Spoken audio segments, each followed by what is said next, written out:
के अंदर डिस्कस करेंगे। पहला एग्जांपल, मान लीजिए ये ऐसा था, यहां से पानी अंदर आ रहा था, ये पानी ऐसा था और आपने इसका मुंह दबा दिया। जब हम मुंह दबा देते हैं तो स्पीड बढ़ जाती है, समझ गए? अब अगर स्पीड बढ़ गई तो यहां काइनेटिक एनर्जी बढ़ गई, तो कोई दूसरी एनर्जी का तो लॉस हुआ होगा। लेकिन जरा इन दोनों पॉइंट पे देखें, ए और बी पे हाइट तो बराबर है।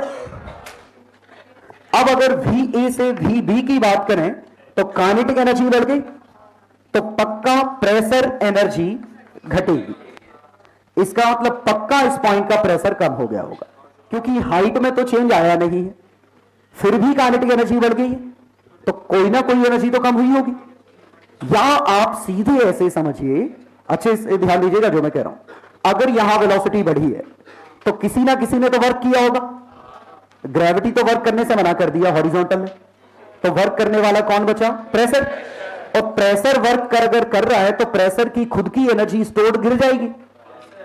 हम जब भी काम करेंगे थक जाएंगे, कोई भी काम करेगा उसकी एनर्जी स्टोर्ड कम हो जाएगी, समझ गए? जैसे आपने बैटरी पे पंखा चला लिया तो बैटरी की स्टोर्ड एनर्जी गिरेगी। तो अगर प्रेशर ने काइनेटिक एनर्जी बढ़ाई है तो प्रेशर की स्टोर्ड एनर्जी पक्का गिर गई होगी, समझ गए? और stored energy in terms of pressure ही है, तो यहां प्रेशर कम होगा। और बात सही भी है, यहां प्रेशर कम है यहां ज्यादा है, तभी तो धक्का ऐसे लगेगा, तभी तो नेट फोर्स आएगा और स्पीड बढ़ेगी।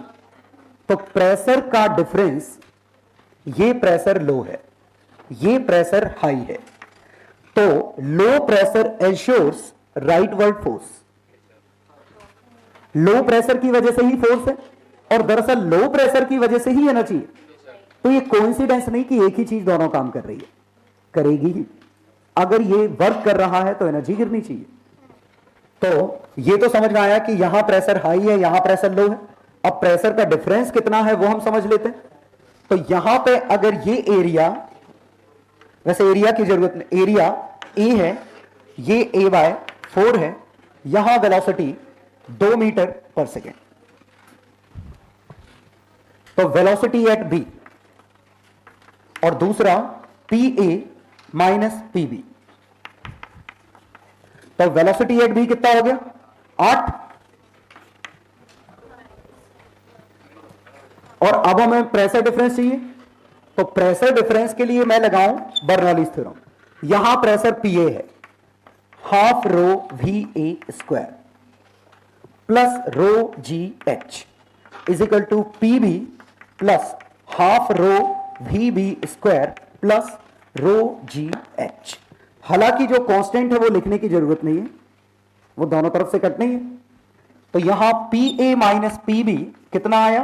Half rho v b square minus v a square. Density कितनी है इसकी? वाटर मान लो 1000। वेलोसिटी कितनी है? 8 स्क्वायर। इनिशियल वेलोसिटी कितनी है? 2 स्क्वायर 12, 6000 न्यूटन पर मीटर स्क्वायर, 6 किलो पास्कल। तो दरअसल अंदर यहां लिक्विड पे जो प्रेशर आएगा वो कम आएगा। हाँ, तो उम्मीद है समझ में आया होगा कि ये दबाने पे प्रेशर बढ़ता नहीं है, प्रेशर कम हो जाता है इस पॉइंट का, ठीक है? पानी का प्रेशर, पानी के मॉलिक्यूल पे जो फोर्स लगता है यहां कम है यहां फोर्स ज्यादा है, उसी डिफरेंस की वजह से स्पीड से बाहर निकला है, समझ गए? या हम ऐसा समझ सकते हैं कि इसने अपना प्रेशर एनर्जी दूसरी एनर्जी में कन्वर्ट कर लिया है। अब क्या होता है, एक मिनट, बहुत सारे लोग कॉमन सेंस में पता ही नहीं चलता कि वो प्रेशर है कि स्पीड है, क्या है। जैसे आप देखिए, नॉर्मली एक में इतना आ रहा है पानी, दूसरे पाइप में इतना तेज आ रहा है। आप किसी भी पर्सन से पूछोगे कहां ज्यादा प्रेशर से पानी आ रहा है, हर पर्सन ये कहेगा यहां ज्यादा प्रेशर से पानी आ रहा है। हाथ लगा के देखोगे, हाथ में जोर से लगेगी यहां, तो लगेगा यहां पानी ज्यादा प्रेशर से आ रहा है, जबकि वो ज्यादा प्रेशर से नहीं आ रहा है। प्रेशर तो दोनों का पी नॉट है, ये भी एक्सपोज टू एटमॉस्फेयर है, ये भी एक्सपोज टू एटमॉस्फेयर, प्रेशर तो दोनों का पी नॉट है। ये समझ में आया? तो काइनेटिक एनर्जी ज्यादा है, तो वो हम इनडायरेक्टली ये कह देते हैं चूंकि इसकी काइनेटिक एनर्जी ज्यादा है तो यहां हाई प्रेशर डिफरेंस हमने क्रिएट किया होगा।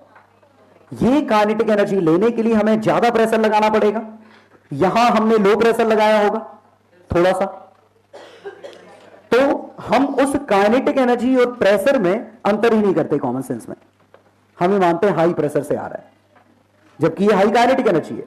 हाई प्रेशर कौन सा है कि मान लो ये इस हाइट पे रखा है, ये और ज्यादा हाइट पे होगा तो इसके बॉटम पे प्रेशर कम है, इसके बॉटम पे प्रेशर ज्यादा है, तो इनडायरेक्टली शायद हम इस प्रेशर की बात कर रहे हैं, वो प्रेशर जो काइनेटिक एनर्जी में कन्वर्ट हुआ है वो प्रेशर ज्यादा था। चलो सेकंड एग्जांपल,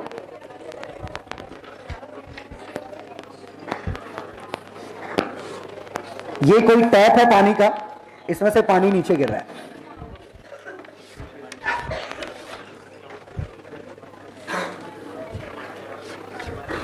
ये टैप।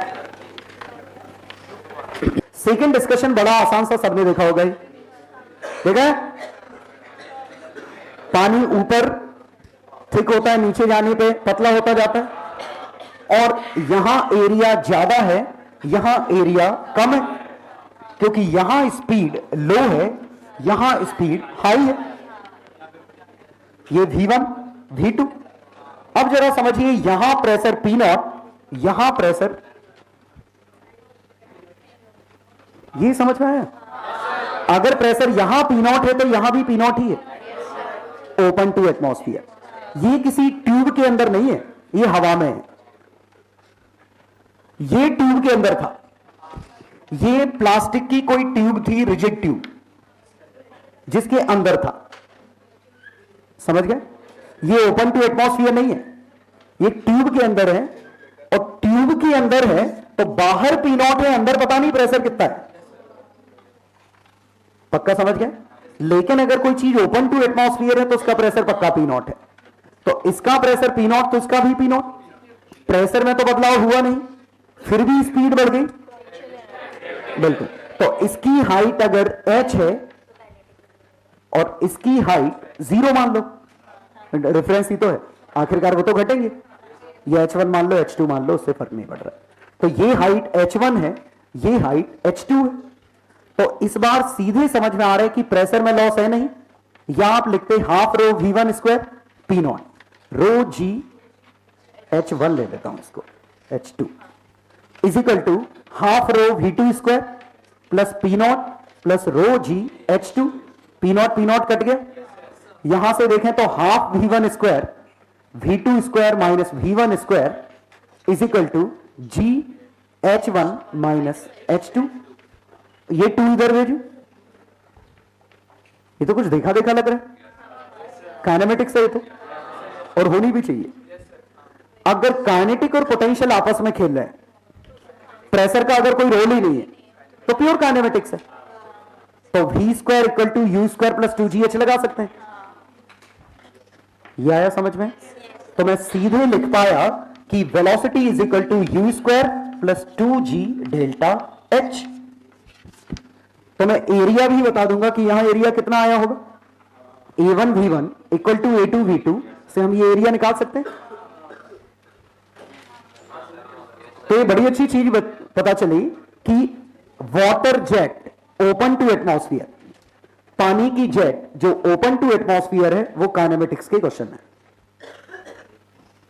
मतलब अगर मैंने यहां से एक ट्यूब है जिसमें से पानी जा रहा है, तो ये हम अब बिल्कुल कह सकते हैं कॉन्फिडेंस के साथ कि ये पैराबोला है, ये V है, और ये height V square sine 2 theta by g, ये V square sine square theta by 2G, और ये time of flight 2V sine theta by g. पक्का समझ गए? क्योंकि थ्रू आउट ये ओपन टू एटमॉस्फेयर है, मतलब प्रेशर थ्रू आउट P0 है, काइनेटिक और पोटेंशियल खेलेंगे। लेकिन एक छोटा सा अंतर, जरा ट्यूब का शेप देखिए, कुछ समझ में आया ये क्या है? यहां वेलोसिटी सबसे कम है तो यहां इसका एरिया सबसे ज्यादा है, A1 V1 equal to A2 V2 तो अभी ट्रू है, तो अगर इसकी स्पीड कम होती जा रही है तो ये ऐसा बनेगा। और ये शायद आपने सबने एक्सपीरियंस किया होगा, पानी अगर निकल रहा है तो ये ऐसे होता है, स्पीड कम होती है, एरिया बढ़ता है प्रैक्टिकली। लेकिन क्या होता है कि ये थिक के बाद ये थिन नहीं हो पाता, ये ऐसे नहीं हो पाता है, ये क्या होता है, ये कई ट्यूब में टूट जाता है, जेट में टूट जाता है। ये एक्चुअली बनता कैसा है, यहां तक तो समझ में आता है ऐसा बनेगा, लेकिन इसके बाद ये ऐसा बनता है। लेकिन ऐसा नहीं है कि एरिया बढ़ गया है, ये कई जेट में टूट गया है। आप इन सभी जेट को चिपका दोगे, बीच में एयर आ गई है, इन सबको चिपका दोगे तो वो बनेगा, वो पतला ही होगा। ये समझ के क्या होगा, क्योंकि यहां एक बार फैल गया तो वापस चिपकाने वाला कोई है नहीं, तो काफी मुश्किल है। एक्चुअली चिपकाने वाला एक ही चीज है, इनके आपस का सरफेस टेंशन। एक तरह से आप हाइड्रोजन बॉन्ड मान सकते हो पानी के, कि आपस में जो कोहेसिव फोर्स है वही इनको बांध के रख सकता है, लेकिन जो ही वेलोसिटी थोड़ी सी भी ज्यादा होने लगती है उसको बांध के रखना मुश्किल हो जाता है। जैसे इसमें भी अगर आपने इसको तेज कर दिया तो ये फैल जाता है ऐसे। ये शेप तभी आता है जब बिल्कुल स्मूथली पानी आ रहा हो, स्लो पानी आ रहा हो। अगर पानी आप तेज कर दोगे तो फिर ये कुछ इस तरह का दिखता है। लेकिन अगर इंडिविजुअली जेट देखें, ये समझ गया ना, हर जेट ऊपर मोटी है नीचे पतली, हर इंडिविजुअल जेट इस तरह की है। और अगर आप इनको चिपका देते तो नीचे पतली होती, ऊपर मोटी होती। यहां बस क्या हुआ कि इनको बांध के रखना मुश्किल हो गया क्योंकि तेज था।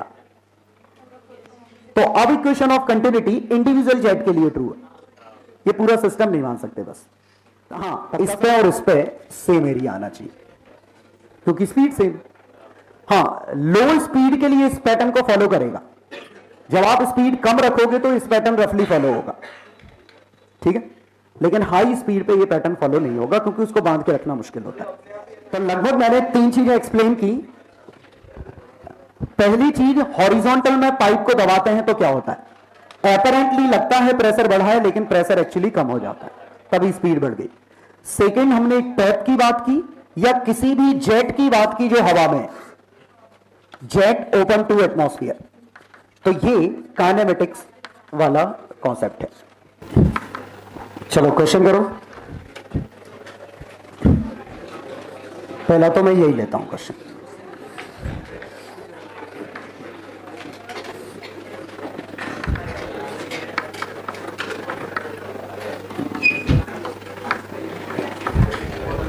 रेडियस 2 सेंटीमीटर,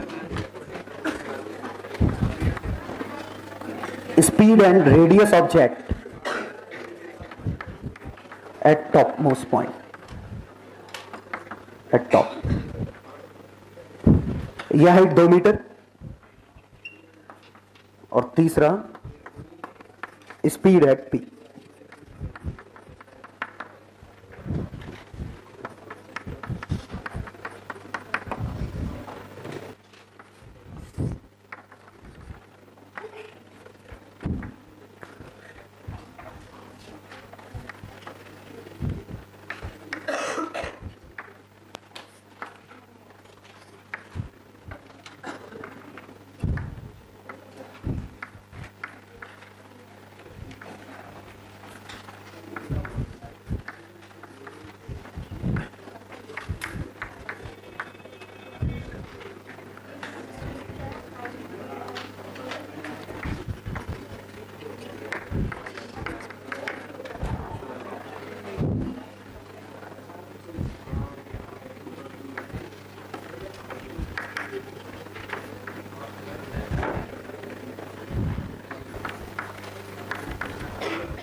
और अंडरस्टूड है, वाटर है, कुछ नहीं दिया तो वाटर मानना।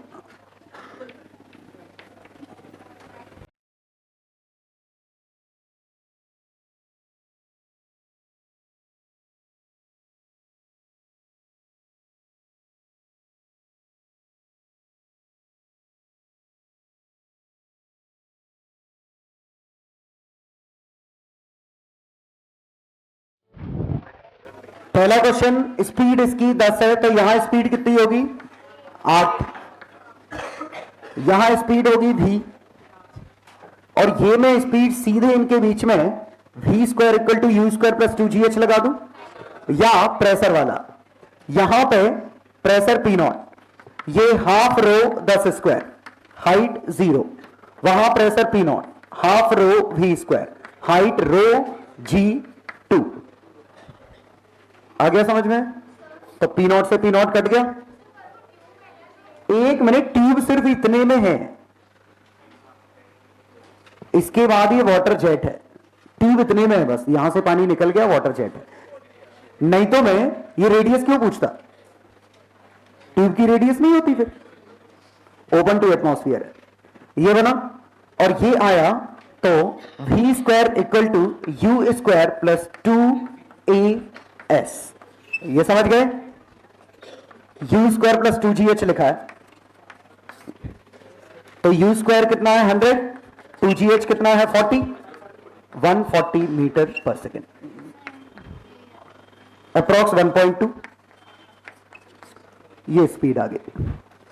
और यहां शायद एरिया पूछा है, तो रेडियस पूछी है, तो r मान लो, तो a1 v1 equal to a2 v2, इसका एरिया है पाई 2 स्क्वायर, वेलोसिटी 10, इसका पाई r स्क्वायर, वेलोसिटी 8, तो r की वैल्यू कुछ बढ़ गई, 2 into under root 10 by 8, 2 root 5 by 4, root 5 centimetre आ गया, तो रूट 5 सेंटीमीटर इसका आंसर।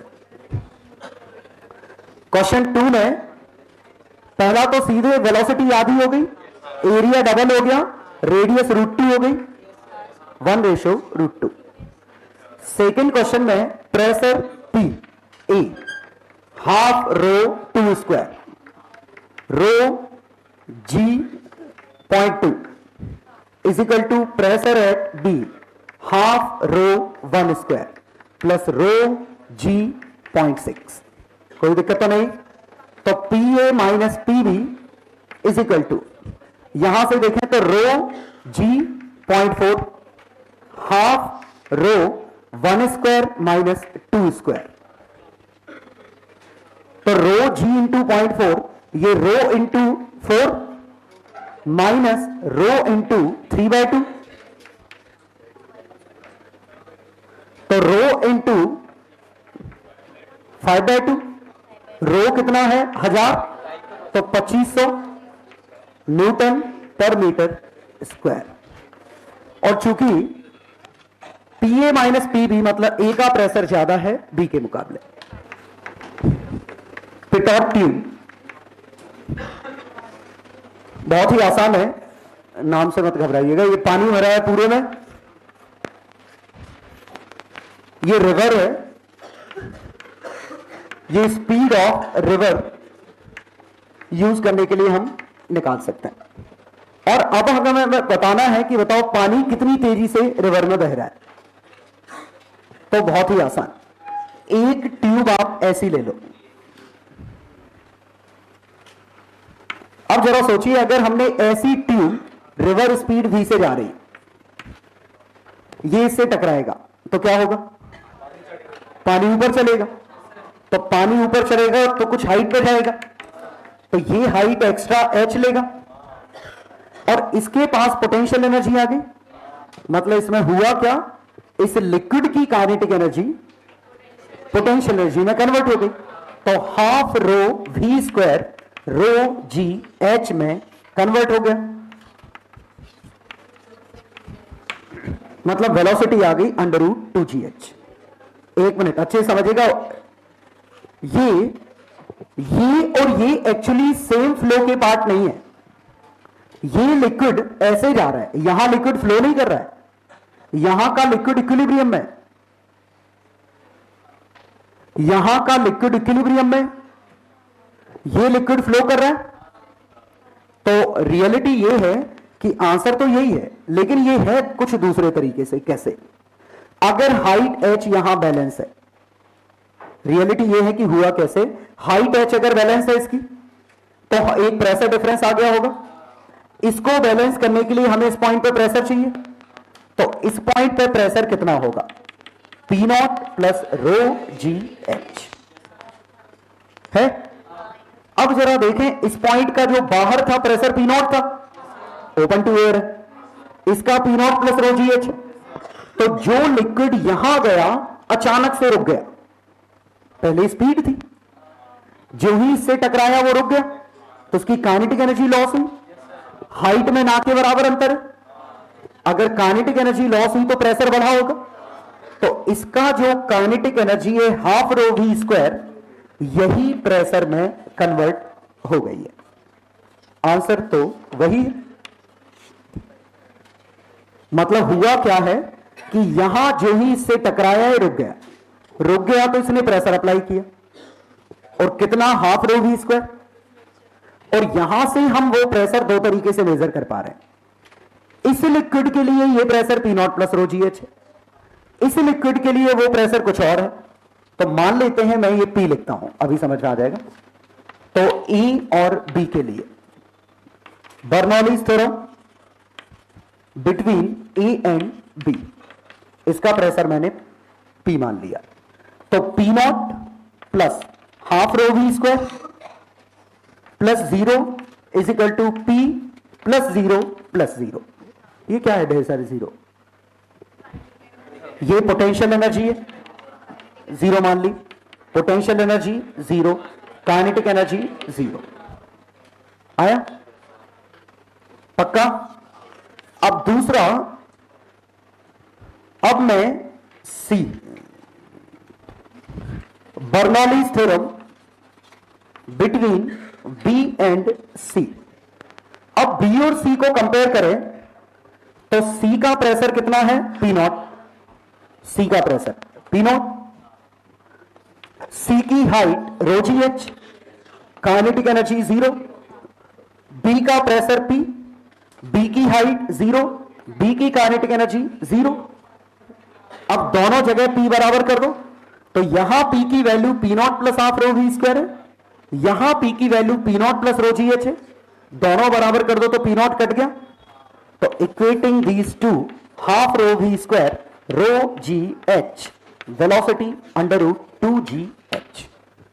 अब जरा यहां समझिए, ये 2 बार बर्नौलीज थ्योरम क्यों लगानी पड़ी? क्योंकि ये फ्लो एक अलग फ्लो है और यहां ये अलग है। ये लिक्विड और ये लिक्विड सेम फ्लो के पार्ट नहीं है। मान लो होते तो A1 V1 A2 V2 के हिसाब से यहां वेलोसिटी अच्छी खासी होनी चाहिए, एरिया कम है तो वेलोसिटी ज्यादा होगी, जबकि यहां तो वेलोसिटी है ही नहीं। मतलब ये फ्लो अलग है, और दरअसल ये तो फ्लो ही नहीं कर रहा है। तो दरअसल ये हाइड्रोस्टैटिक की कंडीशन है। और सही बात है, वेलोसिटी का टर्म अगर 0 कर दिया तो हाइड्रोस्टैटिक की इक्वेशन बन गई। सोचो, देखो बताता हूं, P1 रो जी H1, P2 रो जी H2, यही है। तो P1 माइनस P2 क्या बना, H2 minus H1। Delta P is equal to rho ji delta H है। तो हाइड्रोस्टैटिक्स की इक्वेशन स्पेशल केस है बर्नौलीज थ्योरम का, जब वेलोसिटी नहीं है। तो रियलिटी ये थी कि यहां हम हाइड्रोस्टैटिक लगाए हैं और यहां हम इससे इसके बीच में बर्नौलीज थ्योरम लगाए। ऐसा कोई क्यों करेगा? ऐसा जो करेगा वो साइंटिस्ट होगा, क्योंकि साइंटिस्ट वही करते हैं जो आम आदमी नहीं करता। कौन इस ट्यूब को मोड़ के इसमें डालेगा? ध्यान दीजिए, ऐसा होना चाहिए। अगर ट्यूब ऐसी है तो कुछ नहीं होगा, अगर ट्यूब ऐसी डाली तो कुछ नहीं होगा, क्योंकि लिक्विड टकराएगा ही नहीं उससे, तो काइनेटिक एनर्जी कन्वर्ट ही नहीं होगी। ये तभी कन्वर्ट होगी जब सामने से टकराएगा। सिंगल ट्यूब है, अगर यहां वेलोसिटी 0 है तो यहां भी तो 0 होगी। यहां वेलोसिटी 0 है, यहां 0 है नहीं, तो लिक्विड अंदर तो जा रहा है और ये ऊपर जा नहीं रहा है। अगर यहां वेलोसिटी नॉन जीरो होगी तो ये और ऊपर जाएगा, तब तक जाता रहेगा जब तक कि ये वेलोसिटी खत्म नहीं हो जाती। हमने प्रूफ ही किया तो ρgh आया था प्रूफ में हमारे टर्म। अब रिजिड बॉडी कहां से आ गई? हम तो पर यूनिट वॉल्यूम की बात कर रहे हैं ना, तो रिजिड बॉडी से तो हमें लेने ही देना नहीं है। अगर हम रिजिड बॉडी मान पाते तो बर्नौलीज थ्योरम की जरूरत ही नहीं थी। बेहतर है सीधे समझिए कि ये काइनेटिक एनर्जी ही हाइट में कन्वर्ट हो गई है, half rho V square rho जी एच। ज्यादा कैसे हुई? ये तो इक्विलिब्रियम की तो बात कर रहे हैं। अगर ये वेलोसिटी इससे ज्यादा है तो हाइट और ऊपर आएगी, तब तक बढ़ता रहेगा जब तक ये दो बराबर नहीं हो जाते। हां बिल्कुल हो सकता है। अगर इस ट्यूब की हाइट कम पड़ गई तो बाहर निकलेगा स्पीड से। सुनो बता रहा हूं, जैसे ये देखो, ये ट्यूब ऐसी है, यहां इसकी स्पीड मान लीजिए है 4 मीटर पर सेकेंड। ये ट्यूब है यहां से 60 सेंटीमीटर लेंथ की, ठीक है, ये कुछ ऐसा है। अब इसके हिसाब से height v half rho v square rho जी एच, रो से रो काटा तो h की value v square by 2g, 16 बाय 20.8, 80 सेंटीमीटर। हाइट 80 सेंटीमीटर आनी चाहिए, लेकिन ये हाइट सिर्फ 60 सेंटीमीटर है। इसका मतलब यहां से यहां तक ये लिक्विड ऊपर जाएगा, और शायद समझ गए 20 सेंटीमीटर तक और। अब आया समझ में कि अगर ये हाइट कम पड़ गई तो लिक्विड यहां से बाहर निकलेगा, क्योंकि 20 तक जा सकता था, ये हाइट कम पड़ गई। और अगर ये ज्यादा होता तो यहां पे जाके रुक जाता। रुकना तो कैसे भी है। और सबसे कम का वेलोसिटी ऑफ इफ्लक्स,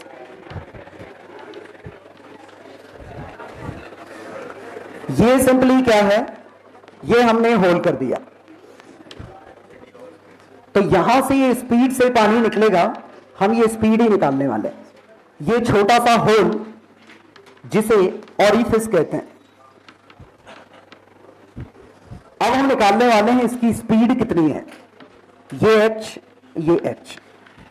अब देखिएगा अच्छे से, काफी इंटरेस्टिंग डिस्कशन और ये काफी इंपॉर्टेंट।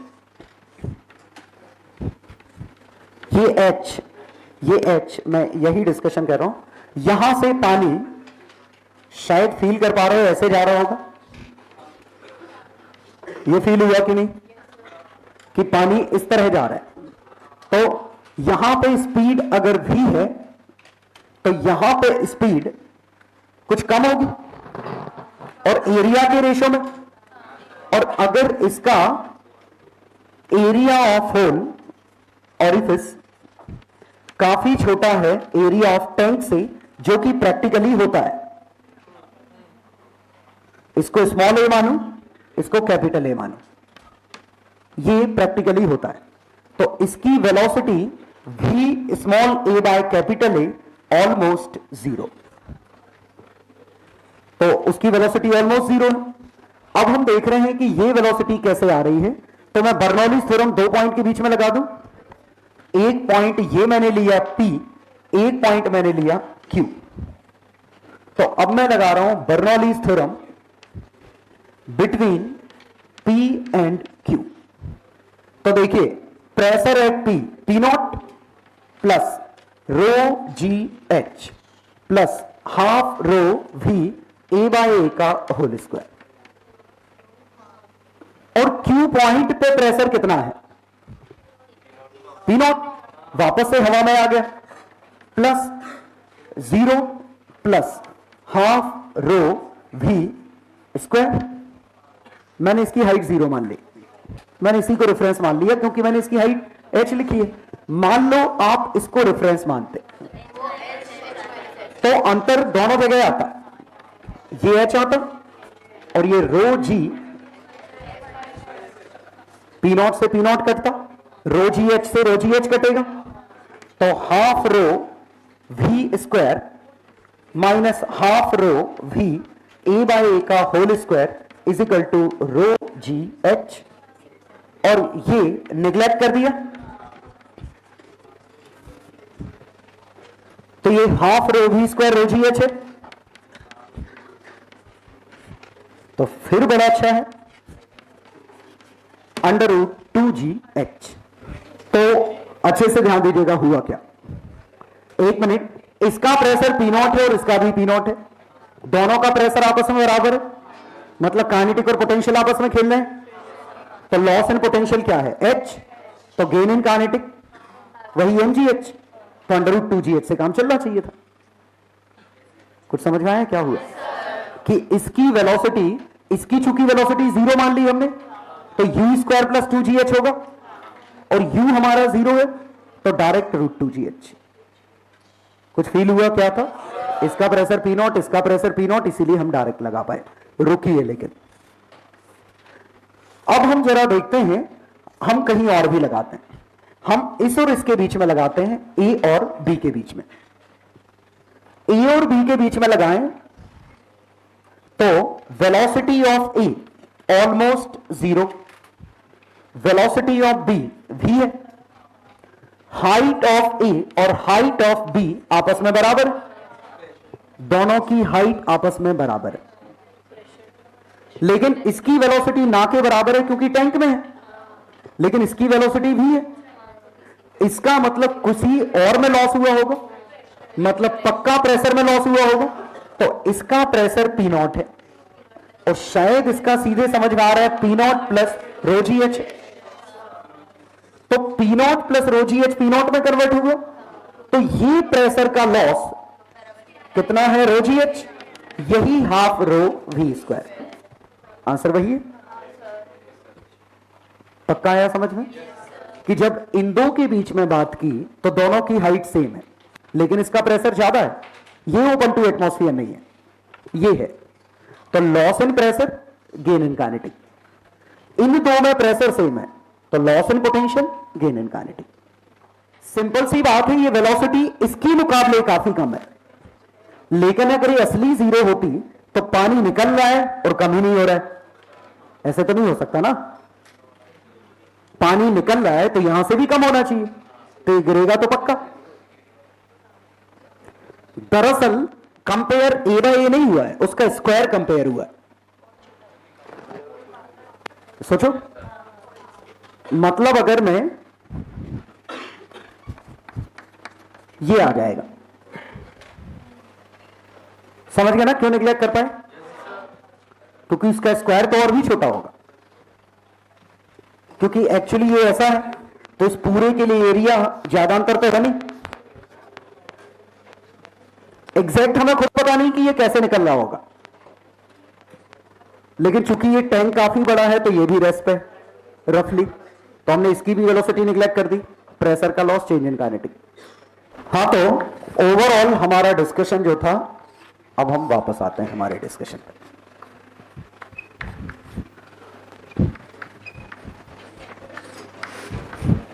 ये आया, तो पहला हमने देखा वेलोसिटी आई √2gh, ये है वेलोसिटी ऑफ फ्लो,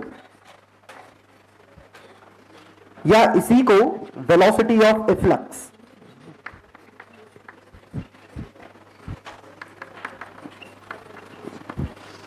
और ये जो वेलोसिटी यहां निकलने वाली है, ये नहीं है, यहां तो ये और तेज होगी।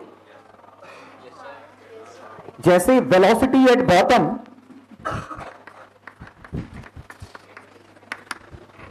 Is equal to v² plus 2g, और ये बड़ा अच्छा बनने वाला है।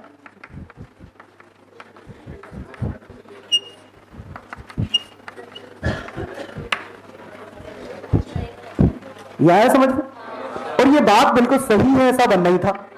अगर मैं इन दो के बीच में बर्नौलीज थ्योरम लगा दूं, तो इसका प्रेशर P0, इसका प्रेशर P0, तो प्रेशर में तो चेंज हुआ नहीं, इसकी वेलोसिटी ऑलमोस्ट 0 है, तो इसकी जो वेलोसिटी आई है हाइट की वजह से आई होगी, यहां से तो क्योंकि काइनेमेटिक्स ही लगना है। चलो इतना कर ही रहे हैं तो हम रेंज भी निकाल लेते। रेंज R, चूंकि काइनेमेटिक्स है तो time of light, velocity into time of light, √2gh into 2, चूंकि काइनेमेटिक्स है तो यह भी चीज ट्रू है कि टाइम ऑफ लाइट सीधे √2h/g है। g से g कट गया, 2 बाहर आया समझ में? अब जरा इस डिस्कशन को अगर देखें तो हम अलग अलग जगह होल करते। जैसे मैं यहां होल करता तो पानी काफी कम स्पीड से गिरता, यहां होल करता तो तेज गिरता, यहां और तेज, यहां और तेज, यहां और तेज, ये कुछ समझ में आया क्या कि ज्यादा तेज तो जा रहा है लेकिन टाइम कम मिल रहा है। जितनी गहराई पे होल्ड कर रहे हैं पानी उतना तेज है, लेकिन इसका मतलब ये नहीं है कि रेंज उतनी ज्यादा है। इसको टाइम सबसे ज्यादा मिला था लेकिन इसके पास स्पीड नहीं है, इसकी स्पीड सबसे ज्यादा है लेकिन इसके पास टाइम नहीं है, तो रेंज यहां भी जीरो आएगी, यहां भी जीरो आएगी। सही बात है। एक और बात समझ में आ रही है कि ऊपर से हाइट एच पे और नीचे से हाइट एच पे अगर मैं होल्ड करूंगा सेम करेगा, क्योंकि ये दोनों पलट जाएंगे, रेंज तो सेम आएगी। इसकी स्पीड ज्यादा है, उसका टाइम, इसका मतलब मैक्सिमम रेंज कब आएगी? h/2 पे मैक्सिमम रेंज आएगी। ठीक है, maximum at h = h/2। Mass flow per second,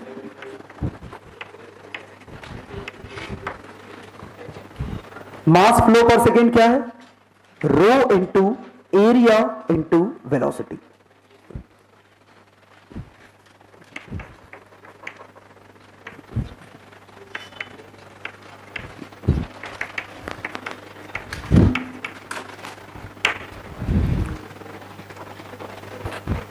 volume flow per second, density into volume flow per second is equal to density into area into velocity. Orifice का area, इसका area small A है, इस tank का area capital A है। चौथा, rate of fall of height.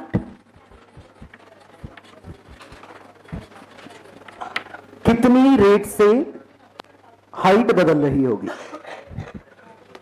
Water level, change लिख देता हूं, रेट ऑफ चेंज मतलब dH/dt। बता सकते हो कितना है dH/dt? ये हाइट किस रेट से बदल रही होगी? तो E/A√2GH नेगेटिव। सोचो, पानी की हाइट किस रेट से बदल रही होगी? ऑब्वियसली ये लेंथ तो कांस्टेंट है, तो दिस प्लस दिस का रेट ऑफ चेंज ही इसका रेट ऑफ चेंज है। तो चाहे मैं इसका रेट ऑफ चेंज लिखूं चाहे इसका लिखूं, एक ही बात है। अब इसमें और इसमें A1 V1 A2 V2 लगा दिया, तो area into velocity, capital area into velocity. तो इसकी वेलोसिटी कितनी आएगी? काफी छोटी है लेकिन जीरो तो नहीं है, ये टर्म छोटा है, तो ये ओवरऑल छोटा है लेकिन जीरो तो नहीं है, कांस्टेंट तो नहीं है, तो ये बनेगा। तो शायद समझ में आ गया होगा, इक्वेशन ऑफ कंटिन्यूटी लिखा है। Continuity A1 V1 A2 V2, ठीक है, और ये dH/dt था। ठीक है, और V' हमारा क्या है? ये हमारा V है, कैपिटल। और इससे मैं ये बता सकता हूं कब टैंक खाली हो जाएगा। सोचो, अगर पूछा होता time taken for tank to empty, तो टैंक खाली होने के लिए टाइम कितना लगेगा? dH/√h इधर छोड़ दो, -A/A√2G dt इधर छोड़ दो, 0 से t और h से 0। एक्चुअली टैंक पूरा खाली नहीं होगा, यहां तक जाएगा, इसीलिए हाइट इनिशियली h थी, फाइनली 0। समझ गए? तो पूरी तरह से खाली नहीं हो रहा है, एक्चुअली पानी निकलना बंद हो जा रहा है। और ये इंटीग्रेशन तो लगता ही, क्योंकि पहले पानी तेज है, धीमे धीमे स्लो हो गया, तो कितनी देर में खाली होगा वो बिना इंटीग्रेशन के तो नहीं निकलेगा। एक मिनट, सिर्फ एक ही चीज समझनी है कि अगर मैंने यहां होल्ड किया तो यहां प्रेशर P0 था, यहां प्रेशर P0 प्लस ρgh है, तो ये प्रेशर का जो लॉस है यही हाफ रो वी स्क्वायर में कन्वर्ट हो गया। पक्का समझ गए कि जो ही पानी अंदर से बाहर आया, जैसे मैंने वो सिमुलेशन में दिखाया भी था कि बहुत जोर से यहां धक्का लग रहा है और जब ये बाहर गया तो फोर्स कम हो गया, तो एनर्जी कम हो गई। तो अचानक से जो ये लॉस हुआ है वही काइनेटिक एनर्जी का गेन। तो ये समझिए कि जब ये यहां से यहां आया तो स्पीड मिल गई, इसकी मिल गई तो इसकी मिल गई, a1 v1 a2 v2। और अगर इसकी स्पीड पता है मतलब इसका रेट ऑफ चेंज पता है जो कि वेरिएबल है, इंटीग्रेशन करोगे तो टाइम मिल जाएगा। और जहां तक इस ट्रेजेक्टरी की बात करें तो ये तो काइनेमेटिक्स है, तो यहां पूरे काइनेमेटिक्स के लॉजिक काम कर रहे हैं। तो कुछ क्वेश्चन करिए। क्वेश्चन 1 पहला तो, और इसके रिजल्ट मत यूज करना, क्वेश्चन पूरा सॉल्व करना है हर चीज, नहीं तो ये रिजल्ट यूज कर लो।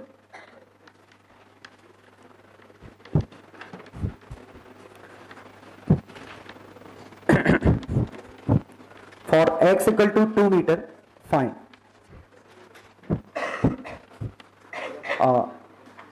velocity of a flux, range,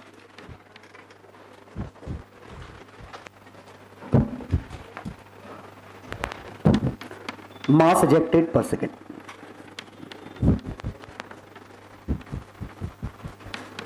initially,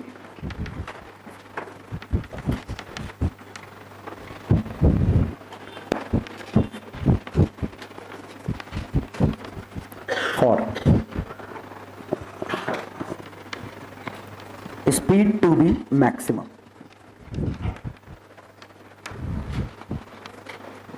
range to be maximum,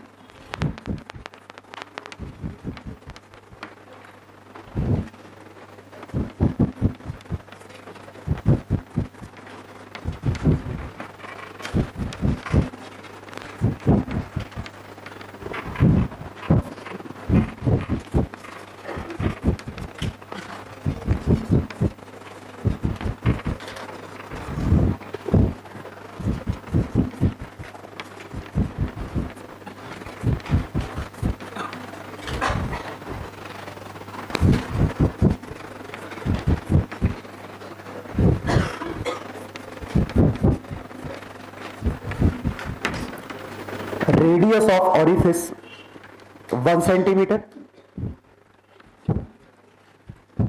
radius of tank 10 centimeter। Question 2,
पहले क्वेश्चन में x इक्वल टू 2 मीटर, ये 2 है तो ये 3 होगा, वेलोसिटी 2g(h) √60 आ गई,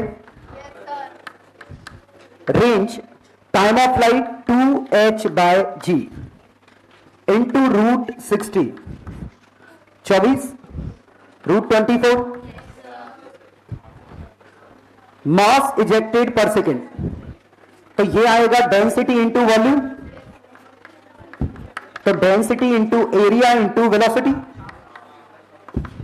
डेंसिटी कितनी है 1000, एरिया कितना है पाई इंटू 1 सेंटीमीटर का स्क्वायर 10⁻⁴ इंटू वेलोसिटी √60, तो ये कट गया, ठीक है। और यहां से मैं 10 बाहर निकालूं तो पाई के करीबन आएगा, √10 अप्रोक्सीमेटली पाई होगा, पाई स्क्वायर 10 के बराबर होता है, तो पाई √10 के बराबर है, तो ये √10 और ये √10 मिलके इससे का, तो रफली √6 आंसर आ जाएगा। तो 2.5 के आसपास आंसर है, लो लगभग ये। Find x for velocity to be maximum, पहले का आंसर x की वैल्यू 0 और v मैक्स 10, दूसरे में x की वैल्यू 5/2 और रेंज मैक्स 5। आगे सॉल्व किया √2h/g और वैल्यू छापी, तो ये आंसर आ। फॉर्मूला नहीं याद करना है, सॉल्व करना है पूरा। ये सेकंड के answer. Third, time taken dh/dt is equal to -a/a √2gh, तो dh/√h -a/a √2g dt। Limit, जब टाइम 0 था तो हाइट 5 थी, जब टाइम t है तो हाइट 3 है, फॉल्स 2 मीटर हो गई, ठीक है। तो यहां होल हमने किया 2 मीटर हो गई, तो ये 3 मीटर नीचे गिरी। अब 1/√t का इंटीग्रेशन 2√t 5 से 2 -a/a 20 इंटू t, √2g को मैंने 20 लिखा। अब रेडियस का रेशियो 1:10 है, तो एरिया का रेशियो 1:100 होगा, तो -1/100 √20t, और ये 2 √2 -√5, माइनस से माइनस कट गया, तो टाइम t की वैल्यू 200 इंटू √5 -√2 बाय √20, तो 200 कॉमन ले लूं इंटू 5/√20, 1/4 -1/10, क्यों सही तो है। ये 100 -200/√10 सेकेंड्स, 20 √10, ठीक है। चाहे तो 20 कॉमन ले लो, तो 5 -√10, √10 लगभग 3.2 के आसपास है, √10 3.2 के आसपास, ये 1.8 लगभग 360, 36 सेकेंड, लगभग 36 सेकेंड। वाटर लेवल कहां से आएगा? वाटर लेवल ग्राउंड से। होल तो यहां है ही नहीं, तो कंफ्यूजन है ही नहीं, होल तो यहां है, होल तो यहां है, तो हाइट यहीं से तो होगी। क्वेश्चन 2 में क्या है? Velocity of efflux.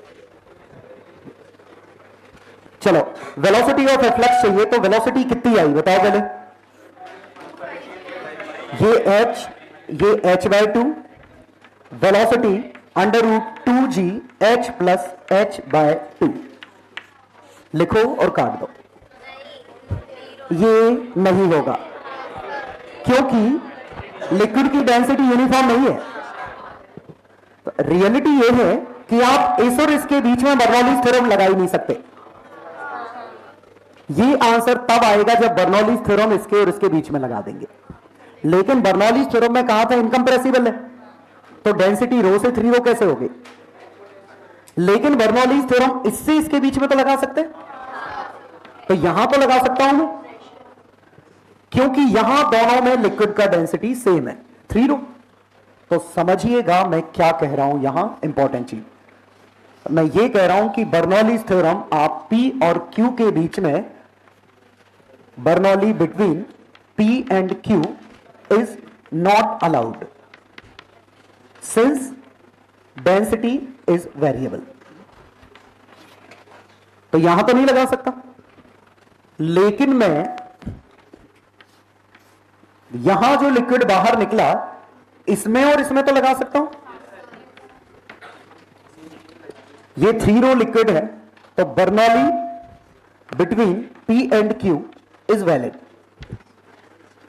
क्योंकि सेम लिक्विड मूव कर रहा है।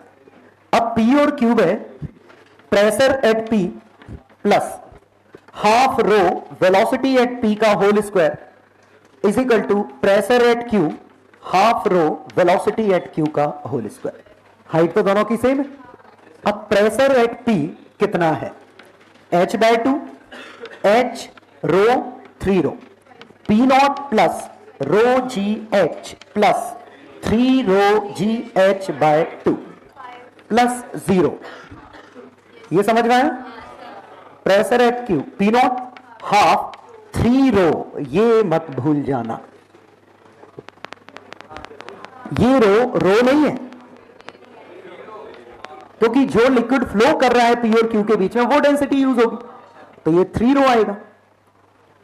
अब आ गया समझ में? P नॉट से P नॉट कट गया, ये 5 रो GH/2 3 रो V²/2 5 GH/3 अंडर रूट। पक्का समझ में आया? तो जिन दो पॉइंट के बीच में बर्नौली लगी उनकी डेंसिटी सेम होनी चाहिए, तभी एप्लीकेबल है। चलो सेकंड, रेंज के लिए टाइम ऑफ लाइट, और टाइम ऑफ लाइट को इससे कोई लेना देना नहीं कि क्या था यहां, √2h/g √5h/g। तो रेंज आएगी velocity into time of light 5gh/3 into 5h/g, g से g कटा 25/3 का √h, ये रेंज है। अगला speed of jet at bottom, तो v final square is equal to v square plus 2gh। आ गया समझ में? और v स्क्वायर ये वेलोसिटी कितनी थी? 5gh/3, तो 5gh/3 यहां छापा प्लस 3gh यहां √ का 14/3gh। कैसे इंटरफेस पे जो निकल रहा है यहां, ये आपको अगर यहां लगाओगे तो ये सही नहीं है, हां लगाओगे तो रो एवरेज टाइप का यूज होगा, क्योंकि यहां दोनों का इंटरफेस है, तो जो लिक्विड निकल रहा है वो मिक्सचर है, तो रो एवरेज लेंगे, एवरेज मतलब 2 रो लेंगे फिर, ठीक है। यहां निकालोगे तो रो आएगा, यहां 3 रो, बीच में कुछ मिक्सचर आता, वो तो डिपेंड करता है कि होल तुम्हारा अगर सिमेट्रिक है, जितना होल ऊपर है उतना नीचे है तो एवरेज आएगा, अगर होल ऊपर ज्यादा है नीचे कम है तो एवरेज इसकी तरफ होगा, तो होल बनाने वाले पे डिपेंड करेगा ना। क्यों लेंगे ऐसा? क्वेश्चन ये है क्यों लेंगे? हाँ सिमेट्रिक है तो ज्यादा और कम क्यों निकलेगा? किस पे? अरे यार इस हाइट, ये तो छोटा सा है ना, उसका प्रेशर तो निगलेक्ट कर देंगे ना इस हाइट का। और ये आड़े टेढ़े क्वेश्चन का सेंस क्या है? बर्नौली थ्योरम के लिए हमारा लिक्विड पूरे में डेंसिटी यूनिफॉर्म होनी चाहिए, तो जो फ्लो कर रहा है उसकी डेंसिटी यूनिफॉर्म वैसे ही नहीं है, तो बर्नौली थ्योरम में तो वैसे ही गड़बड़ी है। अब रफली हम बर्नौली थ्योरम लगा सकते हैं अगर ये काफी पतला हुआ और डेंसिटी हम एवरेज ले पाए तो, अदरवाइज क्वेश्चन का सेंस ही नहीं है, या तो उस लिक्विड में होल करेंगे या इसमें होल करेंगे।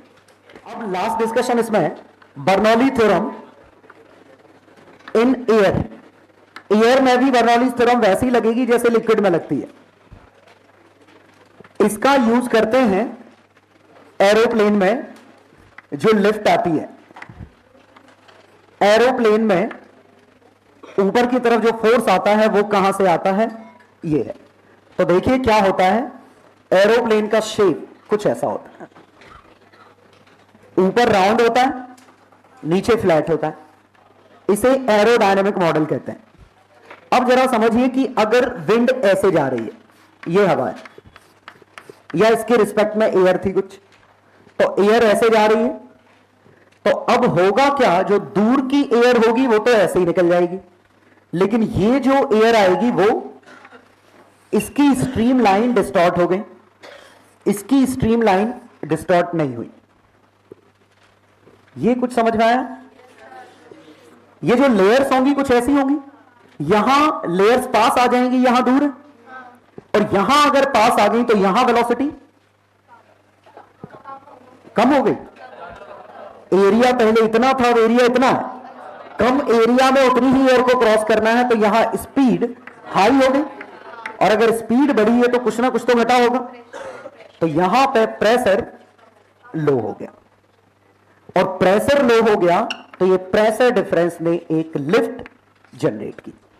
ये दरअसल इवन पानी में भी होता है कि अगर दो बोट एक दूसरे के पास आ जाती हैं तो ये टकरा जाती हैं अपने आप ही। समझिए क्या होता है कि जैसे ये बोट है, ये बोट के साथ पानी को भी ड्रैग कर रहा है, ये भी बोट पानी को ड्रैग कर रहा है, तो जब ये दोनों पास आई तो यहां स्पीड बढ़ गई, इसकी भी जुड़ गई, इसकी भी जुड़ गई, और यहां स्पीड हाई हो गई तो यहां प्रेशर लो, तो इस पे फोर्स इधर, इस पे फोर्स इधर, तो ये दोनों बोट एक दूसरे की तरफ चिपक जाती हैं। जो ही पास आ जाती हैं ज्यादा तो कंट्रोल करना मुश्किल हो जाता है, टकरा जाती है। तो ये एक प्रैक्टिकल एप्लीकेशन, ये प्रैक्टिकल एप्लीकेशन ये है। इवन इसी को ऐसे समझ सकते हैं एक और, कि साइक्लोन्स, टॉर्नेडो, जो खतरनाक वाले तूफान आते हैं, उनमें घरों की छत उड़ जाती है। वजह बहुत ही सिंपल सी, ये घर की छत है, एयर विंड ऐसी थी, लेकिन छत अगर ऐसी बनी है तो ये समझ में आया, और स्पीड इसकी अच्छी खासी है, तो यहां और ज्यादा स्पीड बढ़ गई, जबकि अंदर तो स्पीड है ही नहीं क्योंकि अंदर से बंद है, तो यहां स्पीड 0 है, यहां स्पीड 2 हाई है, तो यहां प्रेशर इज 2 लो, तो ये डिफरेंस इस छत को उखाड़ देगा। ये है कि अगर इस तरह का, अगर ऐसा भी हुआ तो भी निपटेगा, लेकिन उतना नहीं जितना यहां, क्योंकि यहां भी स्पीड तो हाई है, अंदर की एयर रेस्ट है, तो यहां स्पीड 0 है, तो प्रेशर ऊपर लो है, उठेगा तो अब भी, लेकिन यहां क्या हुआ, इसके शेप ने भी मदद कर दी, ये स्पीड और ज्यादा बढ़ा दी। ये क्यों समझ रहे हो, ये लिफ्ट एनर्जी को बैलेंस कर ही लेगा, ये ज्यादा देर तक हवा में रहेगा। मतलब मैं ये कह रहा हूं, एक ऐसा ऑब्जेक्ट और एक ऐसा ऑब्जेक्ट, दोनों को वेलोसिटी v से हवा में फेंक दिया, ये ज्यादा देर तक हवा में रहेगा, क्योंकि इसने स्ट्रीम लाइन को ऊपर जो डिस्टर्ब किया है वही नीचे किया है, तो इसकी वजह से प्रेशर डिफरेंस नहीं आया, लेकिन इसने क्या किया, नीचे डिस्टर्ब नहीं किया, ऊपर पास ले आया, तो यहां प्रेशर लो हो गया, एक लिफ्ट आ गया, ये देर तक हवा में रहेगा। है समझ में? तो उम्मीद है समझ में आया होगा कि एरोडायनेमिक मॉडल का सेंस क्या है। हम एक लिफ्ट ऊपर की तरफ ले लेते हैं इस मॉडल से। वेंचुरी मीटर, ये मैंने बोला नहीं, फिर से आला टेढ़ा नाम। वेंचुरी मीटर ये भी बहुत कर्री जुगाड़ है, measures flow of liquid in tube. किसी भी ट्यूब में, जैसे मान लीजिए गैस की पाइपलाइन डली है, पाइपलाइन में पता करना है पानी या लिक्विड जो भी है, एलपीजी, कितनी तेजी से जा रहा है, तो ये स्पीड निकालने के लिए जुगाड़ है, और ये जुगाड़ बड़ी सिंपल सी है। क्या किया हमने, बीच में इसको पतला कर दिया, तो यहां से ये स्पीड थी, यहां स्पीड अच्छी खासी हो गई, यहां फिर स्पीड कम हो गई, होगा, तो यहां हाई स्पीड है, सॉरी लो है, यहां स्पीड हाई है, तो यहां प्रेशर लो होगा, यहां प्रेशर हाई होगा। आया समझ में? इसका मतलब अगर मैंने इसको किसी ट्यूब से कनेक्ट किया, ट्यूब से ऐसे, तो इस ट्यूब से यहां पे एक हाइट h का डिफरेंस आएगा। एक खास बात देखिए, हाइट कहां ज्यादा है कहां कम है, क्योंकि यहां प्रेशर रिलेटिवली हाई है, यहां प्रेशर रिलेटिवली लो है। और उससे कंफ्यूज मत होइएगा, इसका मुंह इधर नहीं है, इसका मुंह ऐसा नहीं है, तो ये टकरा की स्पीड हाइट नहीं बढ़ा सकता, तो इसका मुंह इस तरह का नहीं है। यहां तो ये प्रेशर के भरोसे है कि यहां प्रेशर कितना था, यहां प्रेशर हाई है यहां प्रेशर लो है, तो जो हाइट का डिफरेंस है ये प्रेशर का डिफरेंस है। तो P delta P is equal to rho ji delta H, और डेल्टा P कितना है, half rho V1 square minus या half rho V dash square minus V square. सोचो, अब V और V डैश क्या है, ये वेलोसिटी V है, ये वेलोसिटी V डैश, ये वेलोसिटी V। जितना काइनेटिक एनर्जी में गेन हुआ उतना ही प्रेशर एनर्जी में लॉस है, और प्रेशर के लॉस को हम इस हाइट से मेजर कर सकते हैं। तो इस तरीके से हाफ रो और V डैश की वैल्यू कितनी है, V इंटू एरिया का रेशो A बाय A। सोचो, रो जी डेल्टा H, इसका एरिया हमारा A है, इसका छोटा सा एरिया हमारा स्मॉल a है। तो जो इसका एरिया कम हुआ है तो इसकी स्पीड बढ़ गई, स्पीड बढ़ गई तो प्रेशर गिर गया, और प्रेशर गिर गया तो ये हाइट अलग अलग आई। अब ये करना क्यों जरूरी था ऐसा, अगर हमने सीधे सीधे ऐसे लगा दिया होता तो दोनों पे प्रेशर सेम है, तो दोनों पे हाइट सेम है, तो पता ही नहीं चलेगा। डिफरेंस होगा तब पता चलेगा। डिफरेंस के लिए हमने स्पीड कम ज्यादा कर दी, हमने ऐसा कर दिया, तो यहां पे ये हाइट कम आई क्योंकि प्रेशर लो है, यहां प्रेशर हाई है, ये डेल्टा H है, प्रेशर डिफरेंस रो जी डेल्टा H। तो इस तरीके से हमने प्रेशर डिफरेंस कैलकुलेट कर लिया। तो ये बर्नौलीज थ्योरम के अच्छे अच्छे एप्लीकेशंस थे।